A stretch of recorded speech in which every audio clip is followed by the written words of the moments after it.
আপনি যখন সালাম দিবেন উপর থেকে আবার জবাবে বলবে ওয়া আলাইকুমুস সালাম ওয়া রাহমাতুল্লাহি ওয়া বারাকাতুহু। অর্থ হলো তোমার প্রতিও আল্লাহর পক্ষ থেকে শান্তি, রহমত, বরকত বর্ষিত হোক। কন্যা সুবহানাল্লাহ।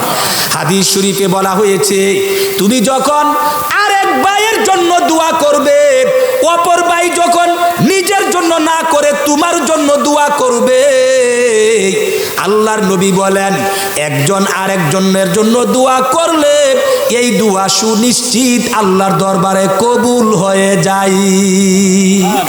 তাহলে সালামটাই একটা দোয়া। আমি যখন সালাম দেব এর মানে হলো আমি আপনার জন্য দোয়া করলাম। আপনি যখন জবাব দিবেন এর মানে হলো আমার জন্য আপনি দোয়া করলেন। তাহলে সালাম দেওয়ার দরকার আছে না নাই? ব্যাপকভাবে সালাম দিতে হবে। তবে সালামের বিধান কি মনে রাখবেন, জেনে রাখবেন। আপনি যদি সালাম দেন, অর্থাৎ কেউ যদি বলে আসসালামু আলাইকুম, আপনি কোরআনে আল্লাহ বলেছেন ওয়াইদা হুইয়িতুম বিতাহিয়াতিন ফাহাইয়ু বিআহসানা মিনহা আও রুদ্দুহা। কেউ যদি তোমাকে অভিবাদন করে সালাম দেয়, তুমি তার জবাবটা দিবে তার থেকে বেশি, আর যদি না পারো তার সমপরিমাণ দিবে। এর দ্বারা মাসালা দাঁড়িয়ে গেল, কেউ যদি বলে আসসালামু আলাইকুম, তাহলে আপনি জবাব দিবেন ওয়া আলাইকুমুস সালাম ওয়া রাহমাতুল্লাহ। কেউ যদি বলে আসসালামু আলাইকুম ওয়া রাহমাতুল্লাহ, তাহলে আপনি জবাব দিবেন ওয়া আলাইকুমুস সালাম ওয়া রাহমাতুল্লাহি ওয়া বারাকাতুহু, একটু বাড়ায়া দিবেন। কেউ যদি বলে আসসালামু আলাইকুম ওয়া রাহমাতুল্লাহি ওয়া বারাকাতুহু, পুরাপুরি দে আপনিও জবাব দিবেন ওয়া আলাইকুমুস সালাম ওয়া রাহমাতুল্লাহি ওয়া বারাকাতুহু। অর্থাৎ কেউ যদি আপনাকে বলে আসসালামু আলাইকুম, সাথে সাথে 10টা সওয়াব তাকে আল্লাহ দিয়া দিবেন। কেউ যদি বলেন আসসালামু আলাইকুম ওয়া রাহমাতুল্লাহ, সাথে সাথে তাকে আল্লাহ 20টা নেকি দিবেন। কেউ যদি বলে আসসালামু আলাইকুম ওয়া রাহমাতুল্লাহি ওয়া বারাকাতুহু, সাথে সাথে আল্লাহ তাকে 30টা নেকি দিয়া দিবে। আর সওয়াবের পাহাড় সালামের মধ্যে। এজন্য আমার ভাইয়েরা, সালাম কে কাকে দিবে আদব হইল, নিয়ম হইল, ছোট যারা তারা বড়দেরকে সালাম দিবে, আর কম মানুষ বেশি মানুষের মজমাকে সালাম দিবে। চলন্ত ব্যক্তি বসা ব্যক্তিকে সালাম দিবে। এই রকম ভাবে আগন্তুক ব্যক্তি আপনার অবস্থানরত ব্যক্তিদেরকে সালাম দিবে। এই হলো সালামের আদব। কিন্তু সালামের জন্য অপেক্ষা করা যাবে না। সালাম দেওয়া হলো সুন্নত, জবাব দেওয়া হলো ওয়াজিব। বলেন জবাব দেওয়া কি? আরো জোরে বলেন। সালাম দেওয়া হলো সুন্নত, জবাব দেওয়া হলো ওয়াজিব। আপনি যদি সালাম দেন, ওই ব্যক্তি জবাব না দিলে সে গুনাহগার হইবে। আপনি যদি সালাম দেন আপনার ঠিকই কিন্তু সওয়াব হবেই হবে। কন্যা সুবহানাল্লাহ। এজন্য সালাম দেওয়াটা হলো সুন্নত। কেউ যদি সালাম দেয় জবাব দেওয়া হলো ওয়াজিব। তবে কোনো বড় জমাত যদি একসাথে থাকে, জমাতের পক্ষ থেকে একজন সালাম দিলে সবার পক্ষ থেকে হক আদায় হয়ে যাবে। জনে জনে সালাম দেওয়া জরুরি না। ঠিক তেমনি ভাবে একজন যদি সালাম দেয়, এমন ভরা মজলিস থেকে যেই কোনো একজন ব্যক্তি জবাব দিয়া দিলে সবার পক্ষ থেকে আদায় হয়ে যাবে। জনে জনে জবাব দেওয়া জরুরি না। আর মাসালাটি বুঝতেছেন নি? জনে জনে জবাব দেওয়া জরুরি না।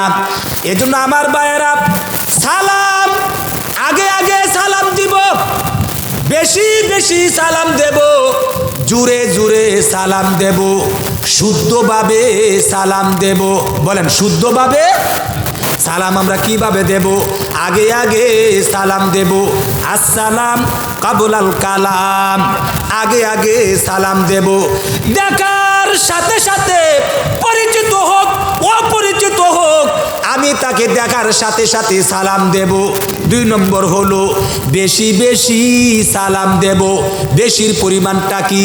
অপর হাদিসে আল্লাহ নবী বলেন, আপনি যদি কোনো একটা দেওয়ালের প্রাচীরের এই পাশ থেকে একবার সালাম দিয়েছেন, ঘুরে যদি আবার আয়সা দেখেন লোকটাকে এখানে আবারও সালাম দিতে হবে। কিতাবের মধ্যে উল্লেখ করা হয়েছে একটা পিলার খাম্বা এর এই পাশে তিনি ছিলেন, আপনি তাকে সালাম দিয়েছেন, কিন্তু লোকটা ঘটনাক্রমে পিলারটার ওই পারে আবার চলে গেছে, আবারও আপনি দেখেছেন। আল্লাহ নবী বলেন তখনও সালাম দিতে হবে। এর মানে হলো বেশি বেশি সালাম দিবে। কন্যা সুবহানাল্লাহ। শুধু তাই না আমার ভাইয়েরা, আজানের জবাব দিই, আল্লাহু আকবার, আল্লাহু আকবার, লা ইলাহা ইল্লাল্লাহ, সাল্লাল্লাহু আলাইহি ওয়াসাল্লাম, اللهم رب هذه الدعوة التامة والصلاة القائمة آت محمدا الوسيلة والفضيلة وبعثه مقاما محمودا الذي وعدته وارزقنا شفاعته يوم القيامة إنك لا تخلف الميعاد। আচ্ছা, একটু একটা মাসালা আমরা শুনি, যেহেতু প্রসঙ্গ কমে উঠছে। হাদিস শরীফে বর্ণিত আছে, যখন, খেয়াল করে শুনবেন, এই সুযোগ সবসময় হয় না। হাদিস শরীফে বর্ণিত আছে, যখন মুয়াজ্জিন আজান দিবে, শ্রোতাগণ তার জবাব দিবে। অর্থাৎ মুয়াজ্জিন যাহা বলে মাইক দিয়ে, শ্রোতাগণ হুবহু তাহাই বলবে।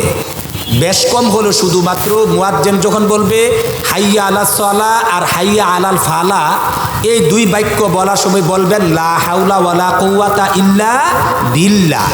আর বাকি জবাবটা হলো মুয়াজ্জিনে যাহা বলে শ্রোতাগণ তাহাই বলবে। বুখারী মুসলিমের হাদিস, মুয়াজ্জিন যাহা বলবে শ্রোতাগণ তাহাই বলবে, অর্থাৎ আজানের জবাব দিবে। আর হাইয়া আলাস সালাহ হাইয়া আলাল ফালা এর মধ্যে লা হাওলা ওয়ালা কুওয়াতা ইল্লা বিল্লাহ এই ব্যতিক্রমটা হবে।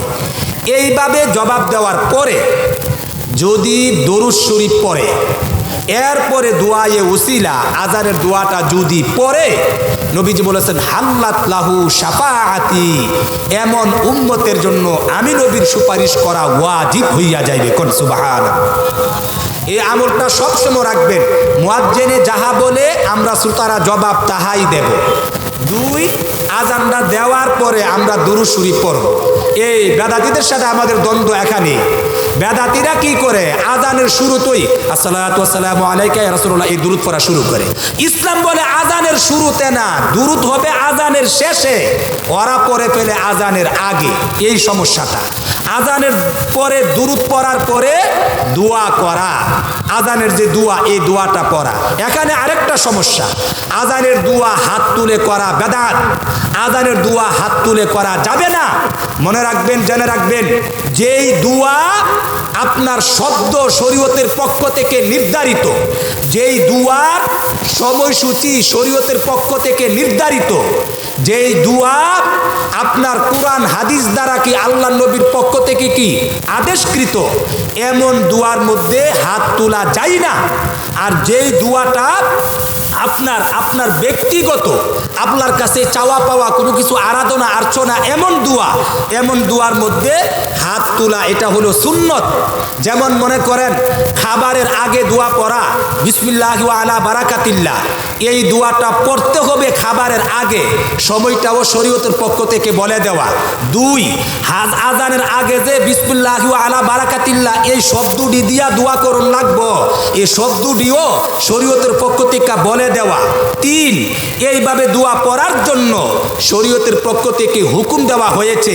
এই জন্য খাওয়ানোর আগে আমরা কি হাত তুল্লা দোয়া করি না, তেমনিভাবে খাবারের পরে দোয়া আছে আলহামদুলিল্লাহিল্লাযী আত'আমানা ওয়া সাকানা ওয়া জাআলানা মিনাল মুসলিমিন। এই যে দোয়াটা খাবারের পরে পড়ন লাগবো, এই পরের সময়টাও আমার কথা না, শরীয়তের পক্ষ থেকে কি নির্ধারিত। দোয়াটা কি পড়বেন তাও শরীয়তের পক্ষ থেকে নির্ধারিত এবং পড়ার ব্যাপারে শরীয়তের পক্ষ থেকে আদিষ্ট। এই জন্য খানার পরে দোয়া কি হাত তোলা করা নিয়ম নাই। ঠিক তেমনিভাবে আপনি যখন ঘুমাইতে যাবেন আল্লাহুম্মা বিসমিকা আমুতু ওয়া আহইয়া, এই যে শব্দটা দিয়া দোয়া ফরম লাগবো, এটাও শব্দটিও শরীয়তের থেকে নির্ধারিত। ঘুমানোর আগে যে ফরম লাগবো সময়টাও আগে, এইটাও কি নির্ধারিত। ফরম যে লাগবে এটাও শরীয়তের পক্ষ থেকে নির্ধারিত। এই জন্য ঘুমানোর আগে হাত তোলা লাগে না, তোলা নিয়ম নাই।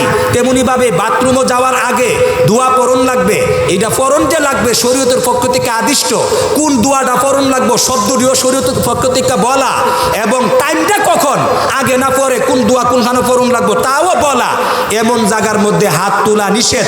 বুঝে থাকলে বলুন আল্লাহুম্মা রব্বা হাযিহি দাওয়াতি তাম্মা, এই যে একটা দোয়া, এই দোয়াটা যে ফরম লাগবে আজানের পরে, এটা কি কোনো হুজুরের কথা না শরীয়তের কথা?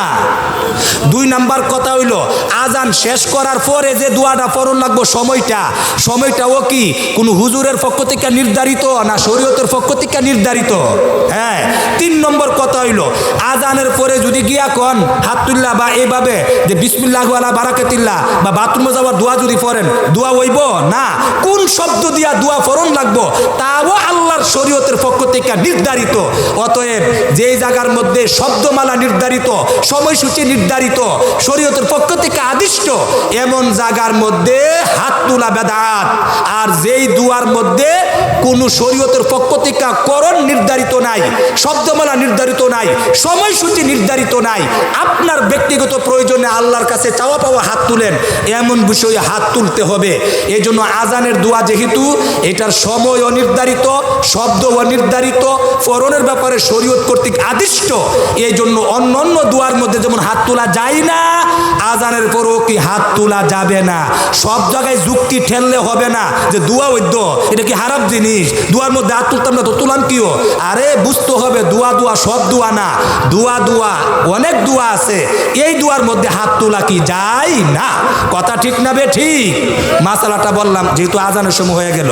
আচ্ছা, আমি বলতে চাচ্ছি সেটা হলো এই সালামের কথা। এই সালাম আমাদেরকে বেশি বেশি দিতে হবে। আর এই সালামের সাথে মুসাফাহা, মনে রাখবেন মুসাফাহা এক হাতে না 2 হাতে। আমাদের সমাজে অনেকে হ্যান্ডশেক করে, হ্যান্ডশেক এটা ইহুদি নাসারাদের কালচার। মুসাফাহা এটা হলো ইসলামের কালচার। মুসাফা করতে হবে 2 হাতে, এটা হলো সুন্নত। এক হাতে মুসাফা করা এটা তাকাব্বুরি, অহংকারের আলামত। আর 2 হাতে মুসাফা করা এটা হলো আপনার কি সুন্নত। 2 হাদিস শরীফে নবীজি বলেছেন যদি কোনো ব্যক্তি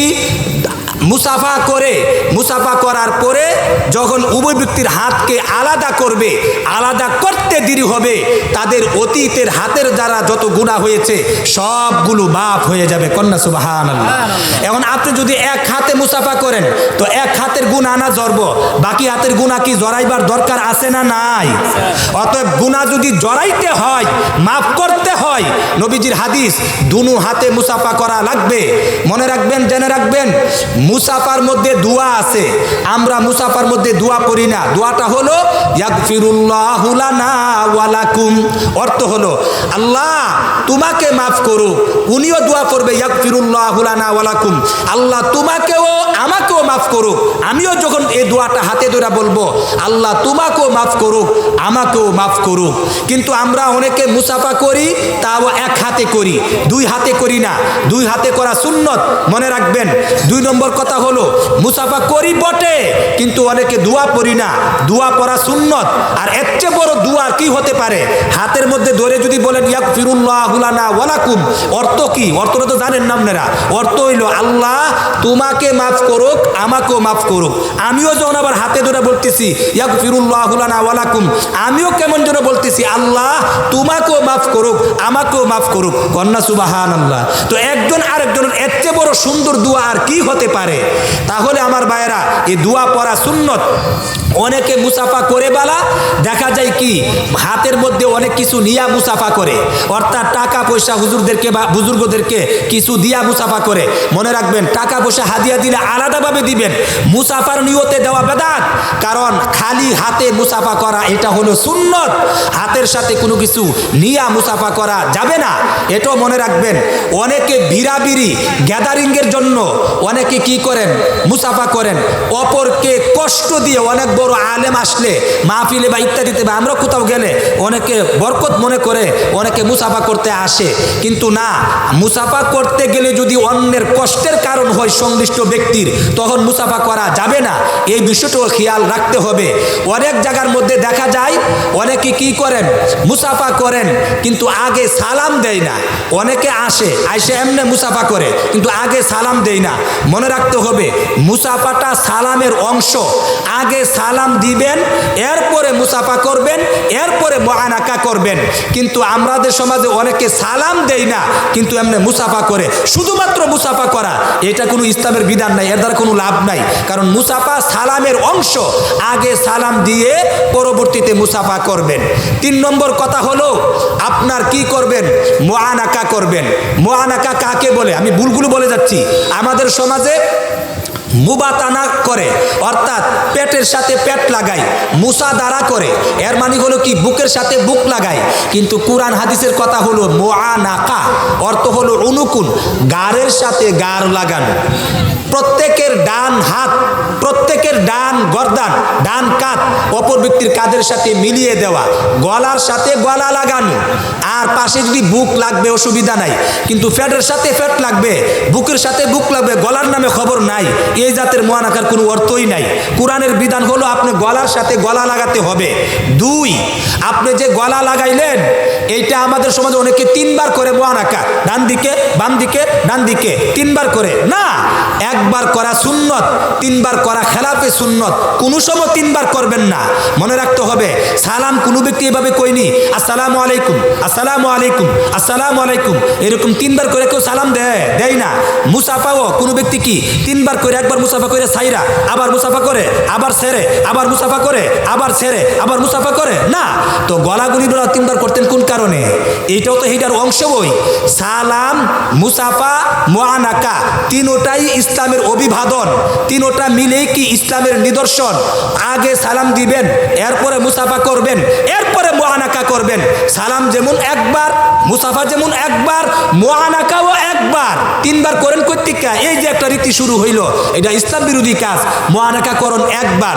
3 নম্বর কথা হলো এই মুআনাকা যে আমরা করি, এই মুআনাকাটা দেখা যায় আমরা অনেকে দোয়া করি না। একটা সুন্দর দোয়া আছে, আল্লাহুম্মা জিদ মুহাব্বাতি লিল্লাহি ওয়া রাসূলি।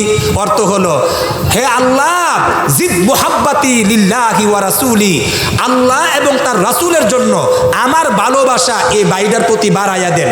উনিও গলার সাথে গলা লাগায় বলবে আল্লাহুম্মা জিদ মুহাব্বাতি লিল্লাহি ওয়া রাসূলি। অর্থ হলো আল্লাহ এবং তার রাসূলের জন্য আমার মোহাব্বত এই ভাইয়ের প্রতি বাড়াইয়া দেন। কন্যা সুবহানাল্লাহ, কত সুন্দর অর্থবোধক দোয়া। এইভাবে যখন আমি সালাম দেব, এইভাবে যখন আমি মুসাফা করব, এইভাবে যখন আমি মুআনাকা করব, তাহলে আমাদের একে অপরের শত্রুতা দূরীভূত হয়ে যাবে, মোহাব্বত ভালোবাসা তৈরি হয়ে যাবে, একে অপরের সাথে সম্পর্ক গড়ে উঠবে। আরেকটা মাসআলা, সেটা হলো পুরুষকে সালাম দিবে, মুসাফা করবে, মুআনাকা করবে। মেয়েদেরকে, কিন্তু পুরুষের মধ্যে এই আমলগুলি আছে। এই জগতে আমরা দেখি না কোনো মেয়ে আমলগুলো করতে, অথচ এটা মেয়েদের বেলা ও শরীয়তের বিধান।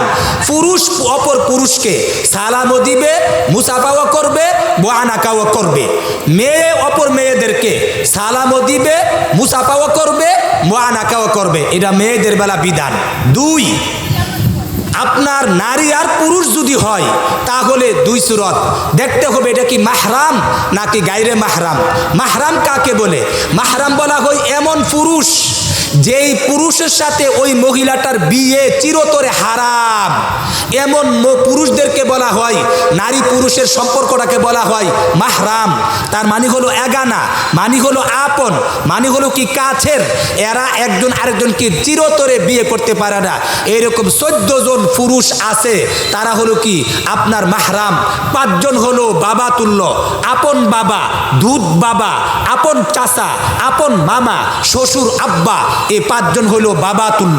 আর 5 জন হলো ভাইয়ের তুল্য, আপন ভাই, দুধ ভাই, আপন দাদা, আপন নানা এবং আপন নাতি ভাই, এই হলো পাঁচজন হলো ভাইয়ের তুল্য, আর চারজন হলো ছেলে তুল্য। আপন ছেলে, আপন ভাইদের ছেলে, আপন বোনদের ছেলে এবং মেয়ের জামাতাগণ, এই চারজন হলো ছেলে তুল্য। এই টোটাল পাঁচজন হলো বাবা তুল্য। আপন বাবা, দুধ বাবা, আপন চাচা, আপন মামা, শ্বশুর আব্বা, এই পাঁচজন পুরুষ হলো প্রত্যেকটা মেয়ের জন্য বাপের তুল্য। পাঁচজন হলো ভাইয়ের তুল্য। আপন ভাই, দুধ ভাই, দাদা ভাই, নানা ভাই, নাতি ভাই। আপন ভাই তো আপন ভাই, দুধ ভাই বলতে অর্থাৎ মেয়েটা 2 বছরের আগে আগে শিশু অবস্থায় যেই মেয়ের দুধ পান করছে, অন্য অন্য ছেলেরাও 2 বছরের আগে আগে শিশু অবস্থায় ওই মহিলাটারই কি দুধ পান করেছে, এরা পরস্পরের দুধ ভাই বোন, মেয়েটা হলো এদের জন্য কি তা দুধ মা। এমন দুধ ভাইয়ের সাথে বিয়া বসা জায়েজ নাই। আপন দাদা, আপন দাদা এ নাতিদেরকে বিয়ে করতারে না। আপন নানা এ নাতিদেরকে বিয়ে করতারে না। আরেকটা হলো আপনার নাতি ভাই, একটা মেয়ের ছেলের গোরের দিক দিয়া, মেয়ের গোরের দিক দিয়া, নিচে দিয়া যত ছেলেরা আসবো এরার জন্য এই মেয়েটা হয়তো দাদি নতুবা নানি, ছেলেটা হইল কি তা এরার জন্য নাতি ভাই। এই নাতির সাথে দাদি নানির কোনো পর্দা নাই, বিয়া জায়েজ নাই। এই পাঁচজন হলো ভাইয়ের তুল্য, আর চারজন হলো ছেলে তুল্য। আপন ছেলে, ছেলের সাথে তো মার পর্দা নাই, বিয়া নাই। আর একটা হলো আপন ভাইয়ের ছেলে। আমার ভাইদের যত মেয়েরা আছে, আমার ভাইদের যত মেয়েরা আছে, মেয়েদের জন্য আমি চাচা, আমি তাদের বাফা তুল্য। আমার বাতিজিগুলো আমার জন্য আপন মেয়ের তুল্য, এদেরকে আমার সাথে বিয়ে জায়েজ নাই, আমার সাথে তাদের কোনো পর্দা নাই। আপন বোনের ছেলে, আপন বোনের ছেলের জন্য আমি মামা, তার বাবা তুল্য। আমার মেয়ে, বোনের মেয়েরা আমার মেয়ে তুল্য, তাদেরকে আমি বিয়ে করতে পারবো না, এদের সাথে আমার পর্দা নাই। আর মেয়ের জামাতাগণ যদিও ডাকার পুরুষ হোক না কেন, আমার মেয়ে যখন তিনি কি বিয়ে করেছেন কোনো মহিলার, ওই মেয়ের জামাতাটা আমারই ছেলে তুল্য। মেয়ের জামার সাথে শাশুড়ির কোনো কি নাই, পর্দা নাই, বিয়া জায়েজ নাই। আমি এই মাসলাগুলো বললাম কেন, এই 14 জন হলো কোরআনের আইন অনুযায়ী আপন, এগানা, এদের সাথে পর্দা নাই, বিয়ে বসা কি নাই, জায়েজ নাই। এই ধরনের লোকদেরকে মেয়েরা কি করতে পারবে, সালাম দিতে পারবে, কিন্তু মুসাফা করতে পারবে না, মুআনাকা করতে পারবে না। আর এই 14 জন বাদে টেকনাফ থেকে তেতুলিয়া, রূপসা থেকে পাতুরিয়া, তামাম পৃথিবীর যত নামে বেনামে যত ধরনের মানুষ আছে, খালাতো ভাই, মামাতো ভাই, চাচাতো ভাই, জাডাতো ভাই, ফুফাতো ভাই, যত ধরনের আত্মীয় স্বজন আছে, সবাই হলো আল্লাহর কোরআনে বলছে বেগানা। কারণ এদের পরস্পরে বিয়া জায়েজ, যেহেতু বিয়া জায়েজ এজন্যই তো বেগানা। এজন্য এদের সাথে কি করা যাবে না, যদি ফিতনার আশঙ্কা থাকে সালামও দেওয়া যাবে না, মুসাফা মুআনাকার তো প্রশ্নই আসে না। আর ফিতনার আশঙ্কা না থাকলে এর মানে হলো যদি চামড়া ঢিলা হয়ে যায়, হাড্ডি দুর্বল হয়ে যায়, চুলদারি সাদা হয়ে যায়, দৃষ্টিশক্তি কমে যায়, বিবেক শক্তি লুপ পেয়ে যায়, অর্থাৎ বুড়া বুন্নি হয়ে যায়, তখন গায়রে মাহরাম হইলেও ফিতনার কোনো আশঙ্কা নাই, এজন্য তাদেরকে সালাম দেওয়া যাবে। আর যুবতী নারী পুরুষ, এই চাচাতো ভাই, মামাতো ভাই, খালাতো ভাই, জাডাতো ভাই, ফুফাতো ভাই, তালাতো ভাই, এই ভাই যত ভাই আছে এইগুলার সালাম দেওয়াও কি যাবে না, ইসলামের বিধান। কারণ এর মধ্যে ফিতনা হবে, সালাম দিলেই কি জবাব আসবে, জবাব দিলেই কি কথা হবে, কথা হলে কি ফষ্টি নষ্টি হবে, এরপর উড়াল দিয়া ভাগ্যা যাইব গা। ইসলাম বিরাট বড় সতর্কতার বিষয়, এই জন্য আল্লাহর নবী বলেছেন না, সালাম দেওয়া যাবে না। তাহলে কি বুঝলেন, অর্থাৎ এইভাবে সালামের বিধান হাদিস শরীফের মধ্যে বর্ণিত আছে। আল্লাহর নবী বলেন ওয়াল্লাযী নাফসি বিয়াদিহি, ওই সত্তার কসম যার হাতে একদিন আমার মৃত্যুর স্বাদ গ্রহণ করা লাগবে, ওই আল্লাহর কসম দিয়ে বলি লা তাদখুলুল জান্নাতা হাত্তা তুমিনু, তোমরা জান্নাতে প্রবেশ করবে না যতক্ষণ না পর্যন্ত তোমরা ঈমানদার হতে পারো। নবীজি বলেছেন ওয়ালা তুমিনু হাত্তা তাহাব্বু, তোমরা ঈমানদার হতে পারবে না যতক্ষণ না তোমরা পরস্পরে এক অপরকে মহব্বত ভালোবাসা না দিবে, মহব্বত না করবে। এবার নবীজি বলেছেন আওয়ালা আদুল্লুকুম আলা শাইইন, আমি কি তোমাদেরকে এমন একটা বিষয় বলে দেব, যদি তোমরা বিষয়টাকে করো, ইদা ফাআলতুমুহু তাহাবাবতুম, আমার দেওয়া বিষয়টাকে যদি তোমরা আমল করো, তোমাদের পরস্পরের মধ্যে মহাব্বত বৃদ্ধি পাবে, সম্পর্ক ঘরে উঠবে। এবার সাহাবা একরাম প্রশ্ন করলেন, ফাকালু বালা ইয়া রাসূলুল্লাহ। অতঃপর সাহাবা একরাম বললেন, হ্যাঁ অবশ্যই নবী, আপনি বলে দিন। ফাকালা, নবীজি বলেছেন, আফশুস সালামা বাইনাকুম, তোমরা পরস্পরে বেশি বেশি সালামের আদান প্রদান করো। কন্যা সুবহানাল্লাহ। এই হাদিস দ্বারা বোঝা যায়, যেই সমাজে, যেই পরিবারে, যেই গ্রামে বেশি বেশি সালামের আদান প্রদান হবে, একে অপরকে বেশি বেশি সালাম দিবে, আল্লাহর নবী বলেন যে যত সালাম দিবে তত তাদের মধ্যে মহাব্বত বৃদ্ধি পাবে। যাদের মধ্যে যত বেশি মহাব্বত বৃদ্ধি পাবে, তাদের মধ্যে তত ঈমান তাজা হবে, তাদের ঈমান তাজা হবে, বাড়বে। আর যাদের ঈমান যত বেশি মজবুত হবে, এই ঈমানের বদলতে আল্লাহর তৈরি জান্নাতের মধ্যে চলে যাবে। কন্যা সুবহানাল্লাহ। তাহলে কি বুঝলেন? আরেক হাদিসে আল্লাহর নবী বলেন, ইয়া আইয়ুহান নাস, ও মানব সম্প্রদায়, আফশুস সালাম, তোমরা বেশি বেশি সালাম দাও। ওয়া আতইমুত তাআম, আর বেশি বেশি মানুষকে খাবার খাওয়াও। ওয়াসিলুল আরহাম, আত্মীয়তার সম্পর্ক ঘরে তুলো, আত্মীয়তার সম্পর্ক কাটাপ করিও না, ছিন্ন করিও না। ওয়াসাল্লু বিল্লাইলি ওয়ান নাসু নিয়াম, মানুষগুলি যখন ভোর রাতে ঘুমিয়ে যায়, ওই সময়ে তোমরা দাঁড়িয়ে দাঁড়িয়ে আল্লাহর জন্য নামাজ পড়ো, মানি হলো তাহাজ্জুদের নামাজ পড়ো। এরপর নবীজি বলেন, তাদখুলুল জান্নাতা বিসালাম, আর নিরাপদে জান্নাতে ঢুকে যাও। কন্যা সুবহানাল্লাহ। এই হাদিসের মাধ্যমে আল্লাহর নবী চারটা কর্মসূচি দিয়েছেন নিরাপদে জান্নাতে যাওয়ার জন্য। এক নাম্বার বলেছেন, আফশুস সালাম, বেশি বেশি সালাম দাও, সালামের ব্যাপক প্রচলন ঘটাও। 2 নম্বর, ওয়া আতইমুত তাআম, মানুষকে খাবার খাওয়াও, দস্তরখান ওপেন করে দাও। 3 নম্বর, ওয়াসিলুল আরহাম, আত্মীয়তার সম্পর্ক ছিন্ন করিও না, মজবুত করবা। 4 নম্বর হলো ওয়াসাল্লু বিল্লাইল ওয়ান নাসু নিয়াম, মানুষগুলি যখন ঘুমিয়ে যাবে তখন দাঁড়িয়ে দাঁড়িয়ে আল্লাহর সামনে দাঁড়িয়ে নামাজ পড়বে। নবী বলেছেন, এই 4টা কাজ যদি করতে পারো উম্মত, তাহলে আমি ঘোষণা দিলাম, তাদখুলুল জান্নাতা বিসালাম, নিরাপদে স্বাচ্ছন্দ্যে অনায়াসে, মরতে দেরি হবে, আমি নবী ঘোষণা দিলাম অটোমেটিকলি জান্নাতের মধ্যে ঢুকে যাবে। এজন্য আমার ভাইরা, 1 নাম্বার কাজ হলো আমাদেরকে সালামের ব্যাপক প্রচলন ঘটাতে হবে। তাহলে সালাম বলতে কি? আফশুস সালাম, বেশি বেশি সালাম দেওয়া। 2 নম্বর হলো আগে আগে সালাম দেওয়া। 3 নম্বর হলো শুদ্ধভাবে সালাম দেওয়া। 4 নম্বর হলো আপনার সালামকে আগে আগে সালাম দেওয়া, শুদ্ধভাবে সালাম দেওয়া, বেশি বেশি ভাবে সালাম দেওয়া। এই কাজগুলো আমাদেরকে করতে হবে।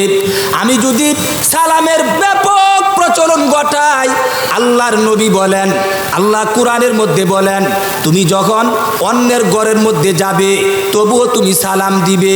আল্লাহ কুরআনের মধ্যে বলেন, ইয়া আইয়ুহাল্লাযীনা আমানু, হে ঈমানদার বান্দাগণ, লা তাদখুলু বুয়ুতান গায়রা বুয়ুতিকুম, তোমরা তোমাদের নিজের ঘর ছাড়া অন্যের বাড়িতে ঘরে যখন তোমরা যাবে, বাড়িতে ঘরে প্রবেশ করবে, আল্লাহ নবী বলেন ওইখানে তোমরা প্রবেশ করিও না যতক্ষণ না পর্যন্ত হাত্তা তাস্তানিসু অনুমতি গ্রহণ না করবে ও তুসাল্লিমু আলা আহলিহা ওই ঘরওয়ালাদেরকে যতক্ষণ তুমি সালাম না দিবে ততক্ষণ তার বাড়িতে ঢুকবে না, গেটের ভিতরে যাবে না, দরজার ভিতর দিয়ে ঘরের মধ্যে প্রবেশ করবে না।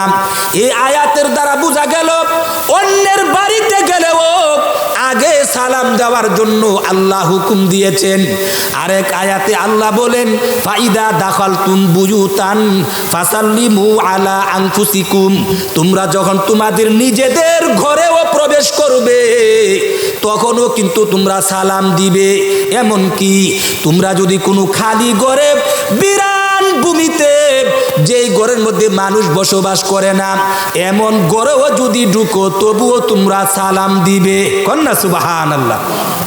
অর্থাৎ যেই কোনো জায়গাতে যেই কোনো বাড়িতে যেই কোনো ঘরে ঢুকলেই আগে সালাম দিতে বলেছেন। আমার ভাইরা সালাম যে যত বেশি দিবে আল্লাহ তার গুনাহ মাফ করে দিবে, কারণ সালাম এটা একটা দোয়া। যেমন আসসালামু আলাইকুম ওয়া রাহমাতুল্লাহি ওয়া বারাকাতুহু অর্থ হলো আসসালামু আলাইকুম তোমার উপর শান্তি বর্ষিত হোক, ওয়া রাহমাতুল্লাহ আল্লাহর রহমত বর্ষিত হোক, ওয়া বারাকাতুহু আল্লাহর পক্ষ থেকে তোমার প্রতি বরকত বর্ষিত হোক। কন্যা সুবহানাল্লাহ।